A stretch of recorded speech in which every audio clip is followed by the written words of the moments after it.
안녕하세요. 성경과 사람 진행을 맡은 아나운서 최현정 아가타입니다. 성경 속에 만나는 인물, 오늘 만날 주인공은 40일간의 대홍수에서 살아남은 사람, 바로 노아입니다. 성경 속의 노아는 어떤 마음을 가진 사람이었을까? 노아의 방주, 그 이야기가 보여주는 심리학적 메시지는 무엇일까? 함께 오늘도 이야기 나눠보겠습니다. 이나희 박사님 모시고 이야기 진행해보죠. 박사님 안녕하세요. 네, 안녕하세요. 노아의 방주 이야기는 사실 워낙 유명해서요. 여러 소설, 영화 다 모티브가 되기도 했고요. 그런데 이 이야기를 우리가 조금 뜯어보자 하면은 사실 다루어야 할 이야기가 무척 많을 것 같기도 합니다. 먼저 하느님께서 홍수를 일으켜 악으로 가득한 세상을 휩쓸어 버리겠다 결심을 하셨는데 단 노아만이 하느님의 선택을 받아서 피신할 수가 있었던 거잖아요. 그런데 굉장히 흥미로운 거는 이 시대, 그러니까 고대 이전이죠. 어떤 민족이고 다 홍수 설화가 있어요. 홍수 신화가. 그래서 그런 거를 이제 그 인류학이나 이런 거 하는 사람들을 또 지질학자들은 실제로 그 빙하기가 이제 우리가 사실은 빙하기에 살고 있어요. 빙하기 끝에 간빙기에 살짝 그 얼음이 녹아요. 네. 그럼 홍수가 엄청나게 그게 우리 원시인들이 겪었던 거예요. 한 번은. 그래서 이거는 뭐냐면 인류의 집단 기억에 과거에 홍수가 있었다는 얘기일 수 있다는 거죠. 그게 일종의 구전이죠. 네. 설화처럼 그렇게 전달이 됐다 하는 거가 일단 있고 그 다음에 심리적으로 보자면 도대체 뭘 잘못해서 이렇게 싹 쓸어버렸을까 이제 하는 거는 사회가 범하는, 집단적으로 범하는 죄의 문제예요. 그러니까 그 전에 아담과 하와라든지 카인과 아벨은 개인의 죄라면 노아의 얘기는 이 집단의 죄의 문제거든요. 그래서 집단이 워낙 그 죄 수위가 높아졌기 때문에 다시 리셋이죠. 요즘식으로 말하면 그렇게 해야 되는데 리셋을 하자 그러면 그래도 하나는 남겨야 되겠다 해서 노아를 남긴 건데 그래서 누가 어떤 점 때문에 노아가 남겨졌느냐. 하나님 보시기에 제일 중요한 거는 신앙심이겠죠. 하나님을 사랑하는 마음.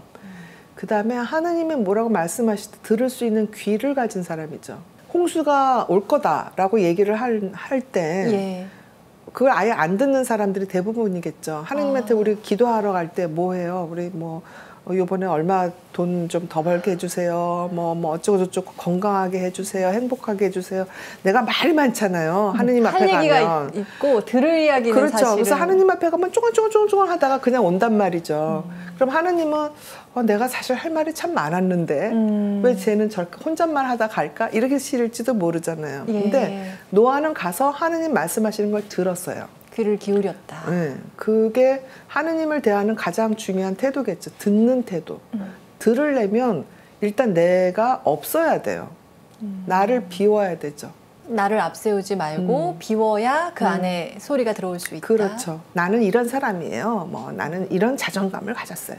저렇게 얘기하다 보면 하느님 목소리 하나도 안 들려요. 근데 노아는 그냥 정말 굉장히 순직하게 우직하게 하느님이 시키는 대로 그냥 가서 듣고 만들려고 그러니까 남들이 바보라고 그러고 미친 사람이라 할 때 그냥 만들고 그거를 따른 사람이죠. 이렇게 쨍한 날에 홍수가 올 거라고는 전혀 느껴지지 않는 날씨에도 뚝딱뚝딱 계속 방주를 만든단 말이죠. 네.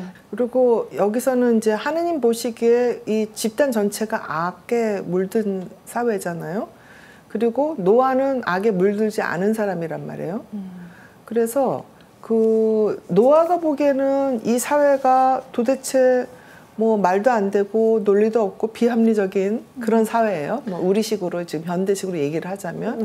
근데 그 당시 다른 사람들 눈으로 보자면 노아가 비합리적이고 비논리적인 사람이에요. 그렇죠. 말이 안 되는 사람이죠.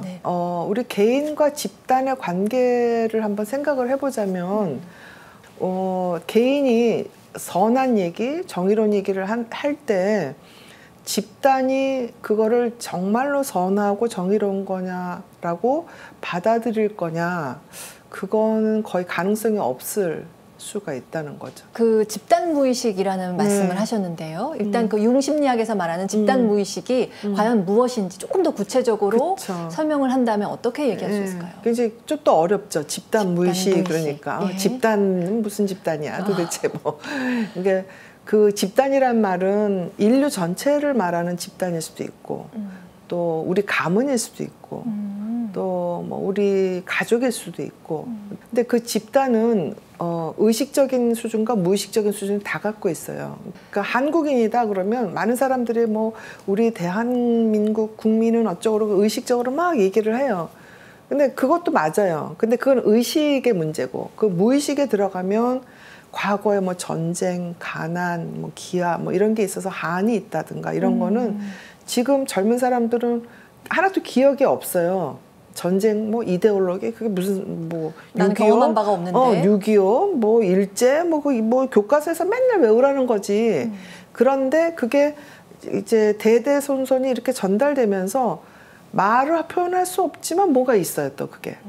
그게 바로 무의식적인 그렇죠. 어떤 전승이라고 해야 할까요? 그렇죠. 그래서 그게 집단 무의식 안에 있는 숨겨진 기억들인 거죠. 네. 근데 이제 왜 그럼 노화가 도대체 무슨 집단 무의식이랑 무슨 상관이 있는지 좀 어렵잖아요. 어떻게 비유를 하자면 이 노화가 홍수가 나서 전체 사회가 빠지잖아요. 그래서 이 생존이 안 돼요.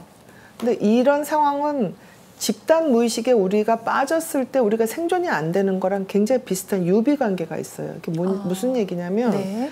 지금 예컨대 우크라이나랑 러시아랑 싸우잖아요. 근데 우크라이나랑 러시아는 서로 수백 년 동안 뭐 싸움 관계와 이웃 관계가 같이 있었어요. 그렇죠. 그러니까 애증 관계가 있었단 말이에요. 근데 그런 관계를 갖고 있는데 그거를 의식에서는 잘 모르고 있었어요. 그런데 뭐 예컨대 젤렌스키나 푸틴 같은 리더들이 그거를 무의식에 있던 걸 끄집어내서 애국심을 막 얘기를 하고 이러면서 그 집단 무의식에 있던 기억들이 다시 수면으로 올라오면 그게 전쟁이 되죠. 예. 그래서 그 사람들이 지금 거의 1000만 명의 난민이 된 거죠. 그거는 노화 시대 홍수가 나서 사람들이 죽은 거랑 똑같은 상황인 거예요. 그리고 뭐 예컨대 우리나라 같은 경우도 우리 최현정 아나운서 좀비물 안 좋아하죠? 좀비물 보기 불편해요. 근데 좀비물 너무 많이 나오죠. 그렇죠. 우리 좀비 장르도 있죠. 네. 왜 좀비 장르가 지금 이렇게 많이 나올까? 이런 생각 해보신 적 없어요? 그러게요. 좀비가 왜 이렇게 많이 등장하죠? 그게 뭐냐면 지금 우리 현대인들이 사실 좀비들하고 참 비슷해요. 자기가 왜 사는지 몰라요. 무조건 남을 물어 뜯어야 돼요. 근데 그렇다고 죽지도 못해요. 그런데 집단으로 움직여요. 네. 살아남은 거는 욕망밖에 없어요. 먹겠다는 욕망. 그래서 현대인이죠. 너 왜 사니? 그럼 먹기 위해 살지. 뭐 왜 사니? 그럼 명품 사러 살지. 그게 좀비죠.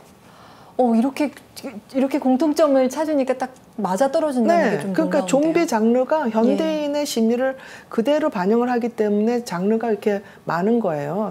근데 노아 시대는 그땐 좀비가 아니라 이제 홍수인 거죠. 하느님이 직접적으로 벌을 내리신 거죠. 네. 그래서 그걸 이제 집단 무의식에 빠졌다. 우리가 이제 융심리학에서 보통 그렇게 얘기를 하거든요. 그러니까 네.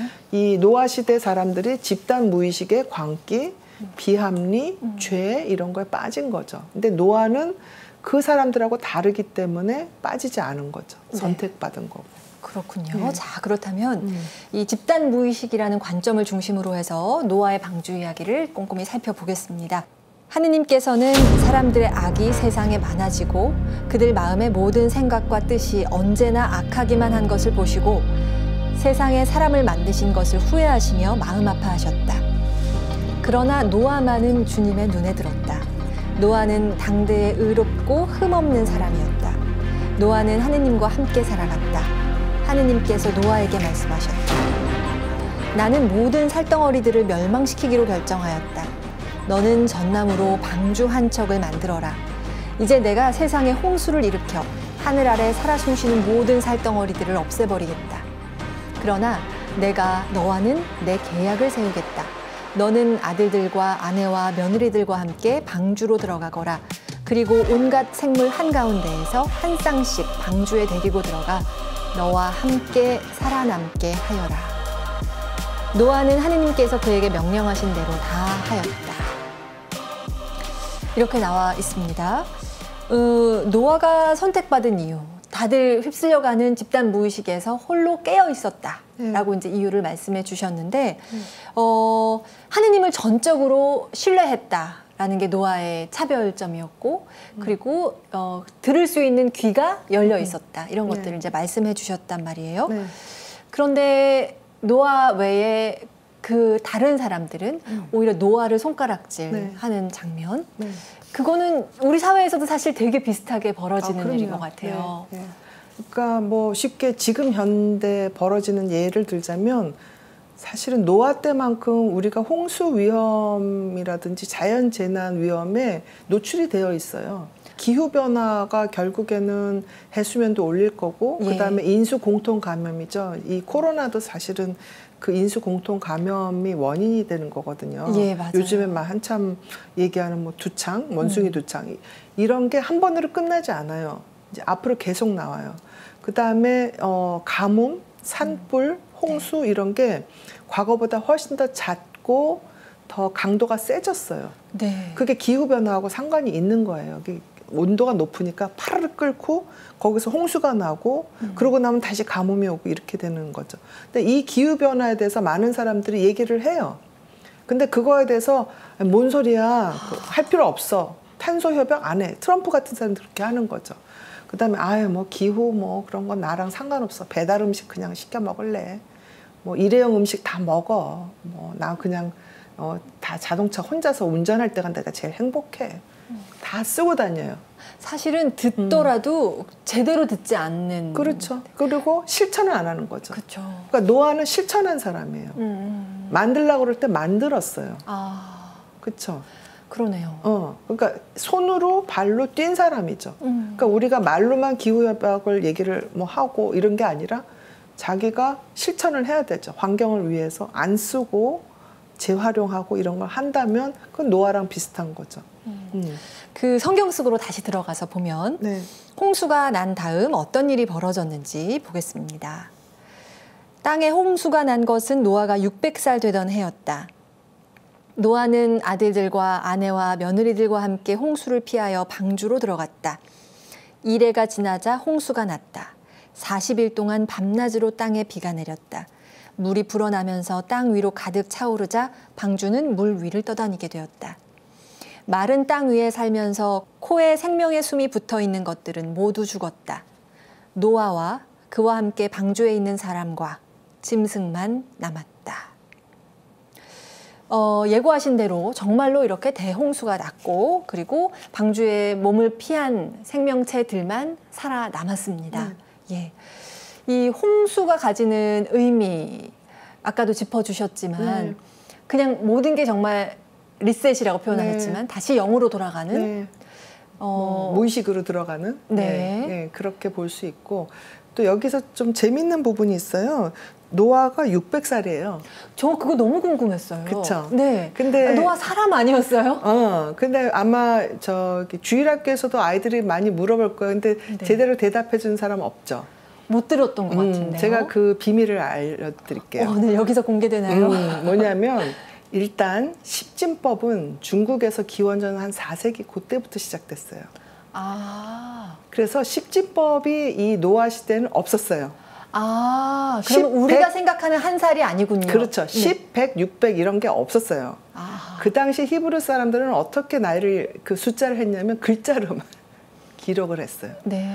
근데 글자를 이렇게 하나하나 뭐 예컨대 뭐 말하자면 소띠 말띠 하는 식으로 거긴 0이란 개념이 없어요. 0이란 개념은 이제 인도에서 처음으로 만들어지면서 이 지구가 폭발적으로 산업화된 거예요. 그래서 히브리 시대 때도 소띠 말띠 하는 식으로 이제 글자를 다 썼어요. 그래서 쭉 쓰다 보니까 이제 60살이 되든 뭐 100살이 되든 이제 글자를 썼을 거 아니에요. 히브리어를 한번 보시면 그 띄어쓰기가 있어요, 없어요? 없는 것 같아요. 그렇죠. 그래서 이 글자가 한 글자인지 두 글자인지 알 수가 없는 거예요. 그렇죠? 그 다음에 우리 지금 보는 성경은 어떻게 유래가 됐냐면 원래 이 아까 노아의 이제 그 계약의 궤가 있잖아요. 그때 종이가 있어요, 없어요? 없죠, 없죠. 어디다 계약서를 썼을까요? 그쵸. 이제 석판이나 이런 데다 썼단 말이에요. 예. 아니면 구술이에요. 말로. 그렇죠. 이집트 시대가 파피루스 때 상형 문자로 전해졌죠. 그래서 이거는 종이로 만들어진 게 아니에요. 그렇죠. 그러면 말로 구전이 되고 성경 기자들이 그 이후에 그러니까 노아 시대에 기록한 게 아니라 그 이후에 기록을 한 거예요. 그렇죠. 그런데다가 또 뭐냐면 히브리어로 써진 그거를 뭘로 또 번역을 했어요? 라틴어하고 그리스어로 번역을 했죠. 그러면 그 번역이라는 거는 번역은 원래 오역이죠. 그러면서 이 숫자 600이라는 게 남은 거예요. 네. 그럼 이 600을 우리가 어떻게 지금의 이 시대의 나이로는 어느 정도쯤으로 가늠할 수 있을까? 이제 수학사를 하는 사람과 신학을 하는 사람과 뭐 고고학을 하는 사람이 같이 머리를 맞대고 연구를 해야 될 건데 수학사 하는 사람이 신학 공부 안 하고 신학 공부하는 사람은 수학사를 공부를 안 해요. 이렇게 융합이 어렵습니다. 네. 이제 앞으로 아마 어떤 과학자들이 하지 않을까 싶어요. 그래서 이걸 600이라는 숫자를 우리 시대 600으로 이해하지 말고 그냥 나이가 많았다. 그렇게 이해를 하면 되죠. 우리 홍수를 통해서 우리가 정말 세상이 뒤바뀌는 경험을 했다라고 한다면 사실 저도 이야기를 지금 교수님과 이야기를 나누면서 최근에 우리 코로나로 아직도 진행형이지만 이 세상 전체가 또 다른 지형으로 바뀌게 됐잖아요. 이 홍수가 최근에 우리가 지금도 겪고 있는 코로나랑 또 연결이 된다는 생각이 들었어요. 네, 그렇게 충분히 생각할 수 있습니다. 그러니까 홍수 이후로 땅이 바뀐 것처럼 코로나 이후로 이제 더 이상 세계화는 없죠. 과거에 말하는 그런 세계화가 아니라 오히려 이제 국지적으로 그룹이 형성되면서 서로 갈등 관계에 있고, 그러니까 눈에 보이지 않는 정치적인 지도가 바뀐 거죠.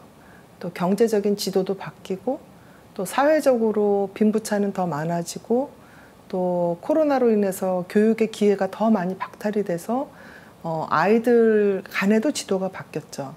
그래서 이게 과연 앞으로 어떻게 갈지는 이제 노아 같은 지도자가 있으면 조금 긍정적으로 갈 것이고, 노아가 아닌 사이비 사악한 지도자가 또 전 세계를 쥐락펴락하면 그야말로 더 지옥 같은 상황으로 변할 것이고, 그래서 지금 어떻게 보면 그 고비에 있지 않나. 전체 지구가 노아 시대의 그런 대홍수를 겪고 결국에는 정말 끔찍한 재난 상황으로 갈지, 아니면 그래도 미리 예방을 하고 그래도 뭔가 그 무틀 찾고 그렇게 될지는 정말 걱정스러운 시기예요. 지금 이 노아의 방주의 홍수가 우리도 사실은 살면서 겪어내야 하는 그런 일이라는 생각이 듭니다. 진짜 홍수도 아까 언급을 하셨지만 우리가 걱정해야 될 부분이다. 지구온난화에 따른 이런 극심한 기후변화. 그리고 실제로 그거랑 다 연결되어 있는 코로나도 인수 공통 전염병이 되었고 그 어떤 보도에서 그런 얘기도 있더라고요. 지금 종이 너무 적어져서 예전에는 동물들 사이에서 유행하고 끝날 것들이 사람에게까지 넘어올 수밖에 없는 시대가 됐다. 그것도 저는 참 공포스럽게 느껴졌었거든요. 그런데 이제 홍수를 겪어냈고 노아는 이제 무틀 발견을 했습니다. 성경으로 들어가 보죠. 노아가 601살이 되던 해 첫째 달 초하룻 날에 땅에 물이 말랐다. 둘째 달 20일의 날에 땅이 다 말랐다. 노아는 아들들과 아내와 며느리들과 함께 밖으로 나왔다. 노아는 주님을 위하여 제단을 쌓고 모든 정결한 짐승과 모든 정결한 새들 가운데에서 번제물을 골라 그 제단 위에 바쳤다. 하느님께서 노아와 그의 아들들에게 말씀하셨다. 내가 너희와 내 계약을 세우니 다시는 홍수로 모든 살덩어리들이 멸망하지 않고 다시는 땅을 파멸시키는 홍수가 일어나지 않을 것이다. 내가 무지개를 구름 사이에 둘 것이니 이것이 나와 땅 사이에 세우는 계약의 표징이 될 것이다. 무지개가 구름 사이로 드러나면 나는 그것을 보고 하느님과 땅 위에 사는 온갖 몸을 지닌 모든 생물 사이에 세워진 영원한 계약을 기억하겠다. 이렇게 땅이 마른 다음에 하느님께서 계약을 내리겠다 하고 이렇게 보듬어 주시는 네. 장면이거든요. 네, 네. 이것도 참 인상적입니다. 네. 그래서 우리가 계약하는 게 이 뉘앙스가 어감이 무슨 부동산 계약서도 아니고 하느니까 나 무슨 거래하는 거라고 생각을 하는데 그게 아니라 이제 코비넌트라고 이제 영어에서는 그렇게 얘기를 하죠. 그러니까 약속의 교환입니다. 네. 근데 그 약속이라는 거는 우리 인격 전체가 해야지 그게 진짜 하느님과의 약속이 되는 거죠. 네. 근데 여기서 하느님은 무지개를 보여줌으로 인해서 내가 너희를 그래도 사랑하고 앞으로도 사랑하겠다라는 약속을 하신 거거든요. 근데 그럼 우리는 무슨 약속을 할 것인가? 네. 그게 중요한 거죠. 예. 그러니까 그 노아가 여기서 한 게 정결한 그 제사를 지냈어요. 그렇죠? 네. 이 제사라는 거는 뭐 무슨 우상을 숭배하고 이런 거하고 좀 다르죠.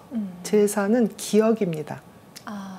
그러니까 하느님을 기억하는 제사죠. 예. 우리가 미사 드릴 때 예수님의 그 모든 거를 계속 기억을 하잖아요. 매주 가서. 그런 것처럼 이제 노아도 하느님께서 우리한테 약속하신 거를 이제 기억하는 그 일종의 형식을 하나 만든 거거든요. 네. 그래서 이거는 이제 집단 무의식에서 우리가 벌어질 수 있는 여러 가지 나쁜 상황들이 있어요. 이제 그 중에 하나가 전쟁, 뭐 네. 내란, 네. 무슨 그 여러 가지 압제라든지 억압이라든지 이런 기억들이 있잖아요. 근데 그거를 다시는 하지 않겠다라는 약속을 우리가 받아야 되는 거고 그 약속을 계속 유지하려면 뭐가 필요하냐? 기억이 필요합니다. 네. 그 기억을 위해서 우리가 해마다 뭐 예를 들어서 뭐 5.18 기념하면 그 가서 같이 노래 부르고 그건 일종의 제사인 거죠. 그렇죠. 우리가 잊지 않겠다. 네. 그리고 미사도 역시 가서 하느님을 기억하겠다 하는 그런 거고 또 크리스마스 부활 기념하는 것도 기억이거든요. 예. 그러니까 이게 노아가 제사를 지내는 게 이제 카인이나 아벨하고 좀 다른 게 뭐냐면 집단적인 제사입니다. 예. 그렇죠? 아담과 하와는 뭐 제사 지냈는지 별로 나오지 않고 언급이 없죠. 예. 근데 카인과 아벨은 개인이 지냈다 그러면 노아는 이제 가족 전체가 해서 그 새로운 인류를 시작하는 그런 제사를 지냈다는 게 이제 이 노아 얘기의 핵심적인 거죠. 네. 그러고 보면 노아가 자기만 들어가고 동물들을 모은 게 아니라 자신과 아내와 아들들, 며느리들 그렇죠. 이렇게 딱 원가족 전체를 딱 네. 챙겨서 네. 이제 방주로 들어갔단 네. 말이에요. 네. 그리고 나오면 이제는 그 아들, 며느리가 또 자손을 낳을 수 있고 이런 면에서 어찌 보면 홍수가 끝나고 난 뒤 리셋이기도 하지만 희망의 끈이 계속 이어가고 있는 분위기도 풍겨오는 것 같아요. 네. 희망적인 부분들이 있죠. 그런데 마지막에 아마 조금 이게 뭐지 하는 부분도 그 부분 있죠. 저 이제 얘기하려고 하던 참입니다. 네, 저는 이게 이렇게 연결되는 게 도대체 무슨 의미지? 그렇죠. 하고 정말 너무나 많은 물음표를 찍었던 노아의 방주 이야기의 엔딩입니다. 네. 한번 제가 소개를 해볼게요. 그 마지막 장면 읽어봅니다. 방주에서 나온 노아의 아들은 셈과 함과 야펫이다. 농부인 노아는 포도밭을 가꾸는 첫 사람이 되었다. 그가 포도주를 마시고 취하여 벌거벗은 채 자기 천막 안에 누워 있었다. 그때 가나안의 조상 함이 자기 아버지의 알몸을 보고 밖에 있는 두 형제에게 알렸다. 셈과 야펫은 겉옷을 집어 둘이서 그것을 어깨에 걸치고 뒷걸음으로 들어가 아버지의 알몸을 덮어드렸다. 그들은 얼굴을 돌린 채 아버지의 알몸을 보지 않았다. 노아는 술에서 깨어나 작은 아들이 한 일을 알고서 이렇게 말하였다. 가나안은 저주를 받으리라. 그는 제 형제들의 가장 천한 종이 되리라. 저 이건 정말 한 줄 한 줄 해석을 다시 해야 할 만큼 수수께끼 같죠. 네, 도대체 이게 뭔 얘기일까? 네. 노아가 포도주를 경작한 첫 농부다라는 것에도 뭔가 상징점이 있을 것 같다는 느낌이 있었고요. 네. 그 부분은 어떻게 해석할 수 있을까요? 우선은 이제 아까 질문에서 굉장히 절망에서 희망에 솟는다 얘기를 그렇죠. 이제 자손들 다 데리고 나왔고 네. 이제 자손들 열심히 번창하고 뭐 이런 희망적인 또 무지개도 뜨고 뭐 이런 네. 느낌이니까요. 그래서 항상 절망과 희망은 쌍으로 오죠. 그런데 언제나. 재밌는 거는 성공과 실패도 또 쌍으로 옵니다. 그러니까 노아가 네. 방주를 만들고 이제 다 됐다. 그 다음에 오는 게 이제 심리학적으로 말하자면 일종의 성공 우울증이라는 게 있어요. 샴페인을 탁 터뜨리고 나서 오는 공허감. 왠지, 또 이게 뭔가, 이게 뭐라고. 내가 이런, 겨우 이런 거 하려고, 겨우 이런 회사 들어오려고 내가 그 고생을 했나, 이런 거. 그게 이제 일종의 성공 우울증인 거거든요. 그래서 열심히 할 때는 사람들이 오히려 정신적으로 건강해요. 그리고 고통스러운 거, 갈등이 있을 때 그거를 하여튼 극복을 할 때는 오히려 강해요. 근데 다 모든 게 이제 결정이 되고, 살만하면 그때 술도 마시고, 마약도 하고, 이런저런 실수도 하고 이렇게 됩니다. 그래서 사람들은 내가 바닥을 쳤다 이렇게 생각하면 이제부터 올라갈 일 있구나 이렇게 생각을 하면 되고 내가 성공의 극점이야. 사람들이 다 세상에서 제일 훌륭한 능력이 있는 유능한 우리가 성공했으니 샴페인을 터뜨려도 될 때 바로 이제 고꾸라지기 시작을 합니다. 정점을 찍으면 이제 내려가는 그렇죠. 일밖에 남는 게 없으니까. 우리 역사에서도 한번 보세요. 네. 올라가면 다 내려가요. 또 내려간가 싶으면 또 올라오고. 그래서 이 노아도 거기에 자세하게 쓰여 있지는 않았지만 얼마나 좋겠어요. 자식들 다 이제 커서 술 한잔 마시고 건하게 이제 벌거벗고 자요. 이제 이거를 네. 어떤 이제 인류학자나 심리학자들은 보면 홍수설화에 보면 상당히 재밌는 게 그 근친상간의 테마들이 다 나와요. 왜 그러겠어요? 이제 가족만 남아 있으니까. 그래서 그 근친상간의 테마가 여기 있나 혹시?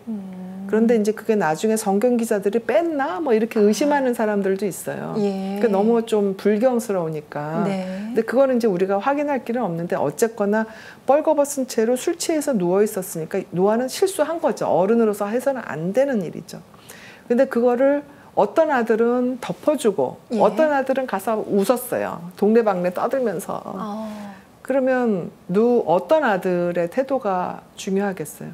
그렇죠? 어떤 아들의 태도가 우리가 바람직하다고 생각을 하겠어요? 덮어준 아들. 그렇죠. 예. 근데 그거가 우리 보면 요즘에 특히 이제 잘못된 프로이드 심리학 이런 것 때문에 어디 가면 우리 부모가 어렸을 때 나를 때렸어. 우리 부모가 나를 못 살게 굴었어. 그래서 내가 이 모양 이 꼴이야. 이렇게 얘기하는 사람들 참 많아요. 내가 아동학대에 학교에서 뭘 받아가지고 내가 요 모양 요 꼴이야. 그래서 우리 선생, 우리 부모 다 고소해야 돼. 라는 사람들이 있어요. 그런데 그런 걸 자기가 당해도 대부분의 사람들은 부모가 완벽할 수 있나.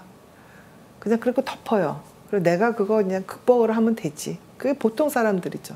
그렇죠? 그리고 부모가 나한테 어쩌고저쩌고 어렸을 때 욕을 했든 종아리를 회초리를 때렸든 그건 다 옛날 얘기니까 그냥 이제 늙었는데 어쩔 건가. 그리고 부모가 아프다 그러면 또 가서 이렇게 또 돌보고 그래요.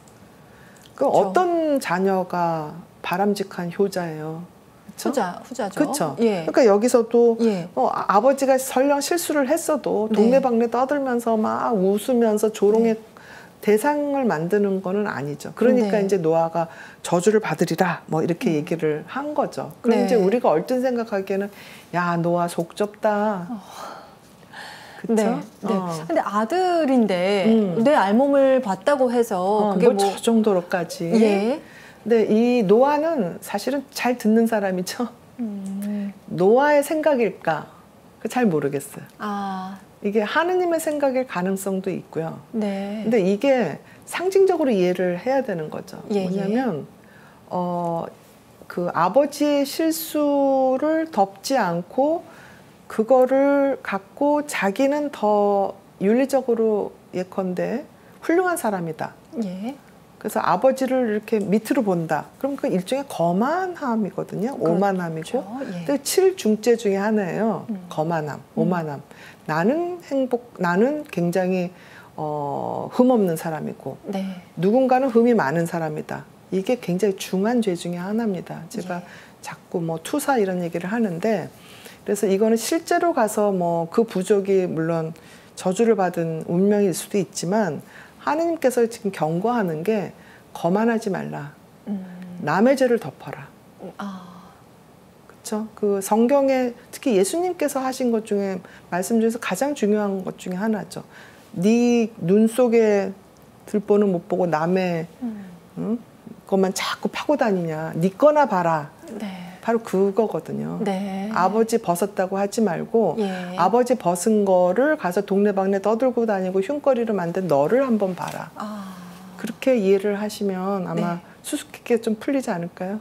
그러고 보니까 네. 좀 확실히 대비가 되는 것 같아요. 두 아들은 뒷걸음으로 들어가서 자신들도 사실은 내 아빠니까 나는 보고 뭐 덮어줄 수도 있잖아요. 근데 그게 어찌 보면은 진짜 큰 존중을 담았다는 생각이 그렇죠. 들어요. 그렇죠. 본인들도 보지 않고 뒷걸음으로 들어가서 덮어드렸다라는 네. 게 이제 사실은 배려와 존중이 엄청 그렇죠. 담겨 있다는 걸 새삼 느끼게 되네요. 네. 문화가 또 우리랑 좀 많이 다르죠? 아. 우리는 같이 목욕하는 문화인데 그렇죠. 네.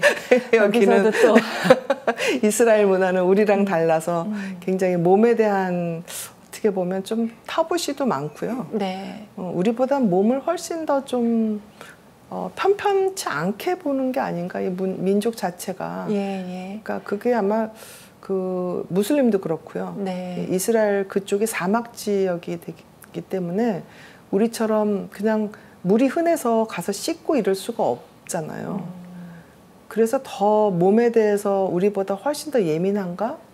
그런 생각도 좀 들어요. 예, 의사 입장으로. 몸이 드러나는 것에 대해서 훨씬 의미 부여가 크다는 그렇죠. 거죠. 그러니까 예. 이제 다 뭐 차도로 뭐 이런 거 다 하고 네네. 다 가리고 이러는 것도 기후의 문제도 좀 있지 않을까. 네, 그런 생각도 좀 합니다. 네. 그 이제 그 환경에 대한 그렇죠. 배경도 우리가 조금 같이 생각하면서 이해하면 좋을 것 같습니다. 예. 오늘 노아의 방주 이야기를 통해서 뭐 노아의 마음도 한번 들여다봤고 그 이후에 저는 인상적인 게 성공 후에 오는 성공 우울증이라고 네. 표현하셨나요? 그게 또 노아 이야기 안에 같이 있었다는 거. 이 전체 이야기를 이제 심리학적 관점에서 마무리로 좀 딱 정리를 한다면 어떤 네. 메시지가 될까요? 노아 얘기는 쉬우면서도 또 우리가 흔히 들어서 다 아는 것 같으면서도 사실 굉장히 어려운 얘기입니다. 네. 어려운 얘기인 이유가 집단 무의식을 다루고 있기 때문이죠. 그리고 집단과 개인이 서로 맞설 때 어떤 선택을 할 거냐가 굉장히 어려운 문제이기 때문에 이 노아 이 테마 역시 아주 녹록지 않은 테마입니다. 네. 그래서 특히 이제 내가 한 사람의 인격으로 주변 집단과 다른 생각을 한다든가 또 주변 집단이 병들어가고 있다든가 이럴 때 내가 과연 어떤 태도를 가져야 되나 어떤 행동을 해야 되나 이런 고민이 많이 되죠. 하느님한테 물어보는 것밖에 없는 거죠. 노아가 하느님 얘기를 경청하듯이 네. 하느님이시라면 뭐라고 나한테 얘기를 하실까? 이렇게 집단이 다 병들어갈 때 이렇게 집단이 나를 공격할 때 비난할 때 하느님은 나한테 뭘 시킬까? 그리고 내가 만들어야 되는 방주는 뭘까? 네. 그러니까 나가서 카인처럼 누굴 죽인다든가 이런 게 아니죠. 방주를 만들어서 안전하게 기다렸죠. 네. 기다리지 않으면 안 돼요. 특히 집단 무의식이 너무 클 때는. 예. 그래서 지금 현재 사회가 병들어간다 해도 일단 기다려야 되죠. 그리고 그 안에서 뭔가를 열심히 해야 되는 거죠. 그거를 다 개인마다 사정도 다르고 상황도 다르기 때문에 제가 뭐라고 말씀을 드릴 수 없지만 한번 하느님한테 깊이 그리고 한 번 말고 아주 여러 번, 수십 번, 수백 번 한번 물어보시면 어떨까 그런 생각을 해보게 됩니다. 노아가 대단한 지점이 바로 그건 것 같아요. 모두가 아니라고 말할 그렇죠. 때 홀로 다른 답을 했잖아요. 그렇죠. 근데 그럴 수 있는 자기 확신은 하느님에 대한 무한한 신뢰, 바로 그거였던 거라는 생각이 들거든요. 그리고 확신은 한 번에 안 와요. 예. 그러니까 뭐 많은 성인들이 뭐 수아 데레사, 아빌라 데레사도 계속 고해 신부님한테 물어봤어요. 이게 진짜 내 체험이 신비 체험입니까? 자꾸 물어봤어요. 네. 그러니까 자기 확신, 나는 하나님한테 사랑받는 자식이야 라고 나는 확신해, 이건 아니에요. 계속 물어보셔야 돼요. 이게 맞습니까? 맞습니까? 그래서 우리가 매주 미사를 가서 그렇죠. 매주 물어보는 거죠. 매주 점검받고 네. 나의 방향이 맞습니까? 네. 네. 독선으로 빠지지 않기 그렇죠. 위해서 네. 그 마음 잊지 않고 새겨야 될 것 같습니다. 오늘도 이난희 박사님과 함께 노아의 방주 이야기를 통해서 우리 심리학적 관점에서 다양한 이야기를 풀어봤습니다. 오늘도 도움 말씀 고맙습니다. 네. 다음 주에도 뵙겠습니다. 네, 예, 감사합니다. 고맙습니다.